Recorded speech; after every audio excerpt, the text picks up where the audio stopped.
Hi guys! Thanks so much to our Patreon supporters for helping us produce our epic series, The Wizard of Oz. Every bit of support is immensely appreciated. This week's special story for our Patreon subscribers is called The Stonecutter. The sun is mightier than I am. Oh, if I were only the sun. And the mountain spirit answered, Your wish is heard. The sun ye shall be. And the sun he was, and felt himself proud in his power. Ha-ha! He cried. He shot his sunbeams in all directions. To listen, just go to buykids4kids.co and buy the audiobook or support us on Patreon. And now for all our BKFK listeners, The Wizard of Oz by Frank L. Baum. Chapter 4, The Road Through the Forest.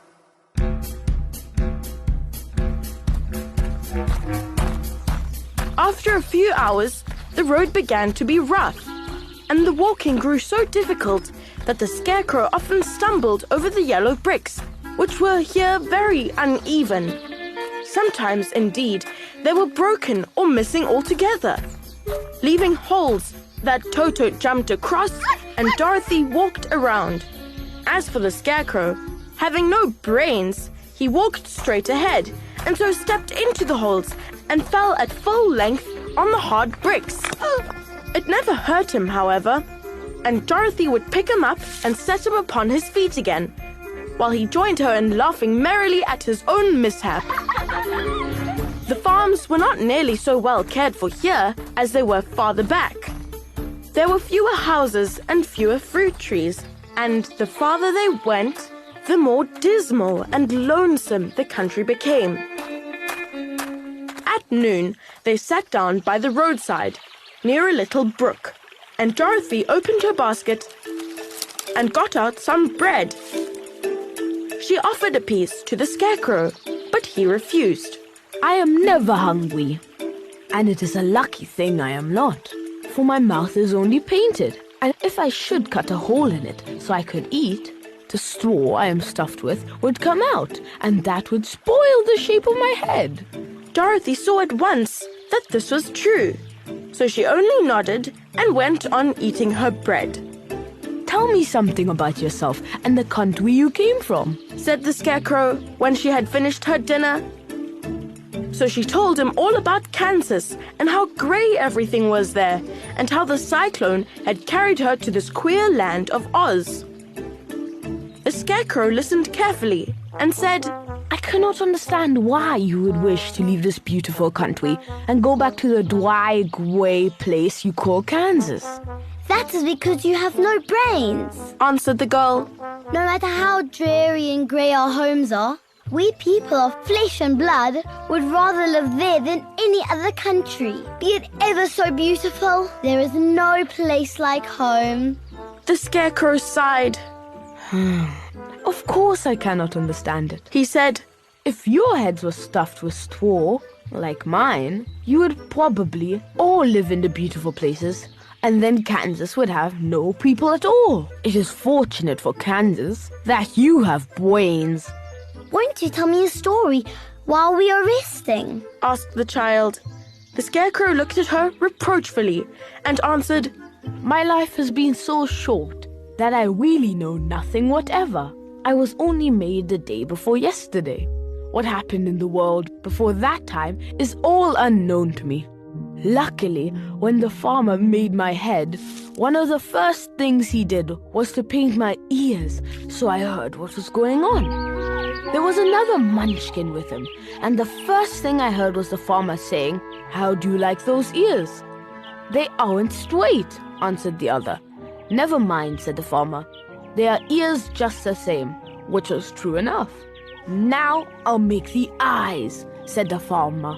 So he painted my right eye, and as soon as it was finished, I found myself looking at him and at everything around me with a great deal of curiosity. For this was my first glimpse of the world. That's a rather pretty eye, remarked the munchkin who was watching the farmer. Blue paint is just the color for eyes. "I think I'll make the other one a little bigger," said the farmer. And when the second eye was done, I could see much better than before. Then he made my nose and my mouth, but I did not speak because at that time I didn't know what a mouth was for. I had the fun of watching them make my body and my arms and my legs. And when they fastened on my head, at last I felt very proud, for I thought I was just as good a man as anyone. "This fellow will scare the crows fast enough," said the farmer.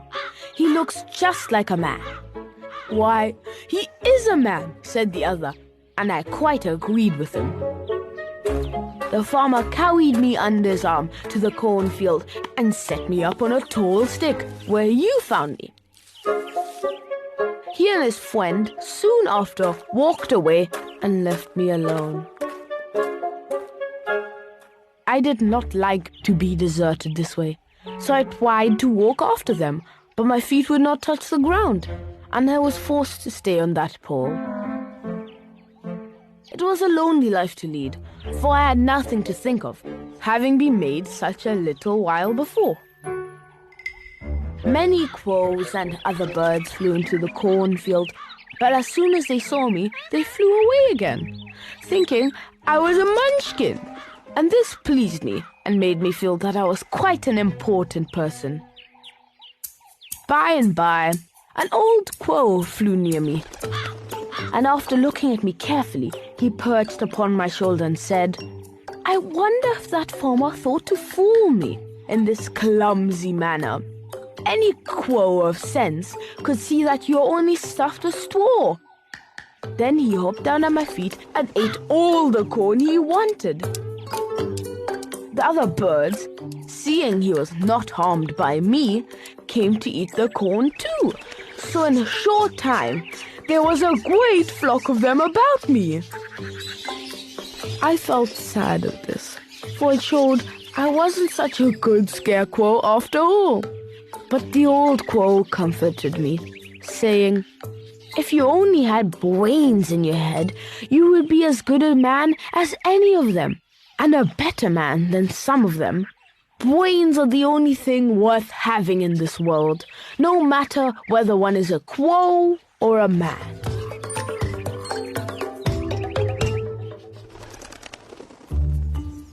After the crows had gone, I thought this over and decided I would try hard to get some brains. By good luck, you came along and pulled me off the stake. And from what you say, I am sure the Great Oz will give me brains as soon as we get to the Emerald City.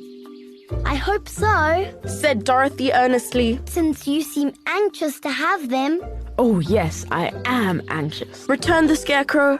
"It is such an uncomfortable feeling to know one is a fool." Well, Said the girl, let us go. and she handed the basket to the Scarecrow. There were no fences at all by the roadside now, and the land was rough and untilled. Toward evening, they came to a great forest, where the trees grew so big and close together that their branches met over the road of yellow brick. It was almost dark under the trees, for the branches shut out the daylight, but the travelers did not stop and went on into the forest. "If this road goes in, it must come out," Said the Scarecrow. "and as the Emerald City is at the other end of the road, we must go wherever it leads us." Anyone would know that. Said Dorothy. "Certainly. That is why I know about it. Returned the Scarecrow. If it required brains to figure it out, I should never have said it." After an hour or so, the light faded away, and they found themselves stumbling along in the darkness. Dorothy could not see at all, but Toto could, for some dogs see very well in the dark, and the Scarecrow declared he could see as well as by day. So she took hold of his arm and managed to get along fairly well. If you see a house, She said, or any place we can pass the night, you must tell me, for it is very uncomfortable walking in the dark.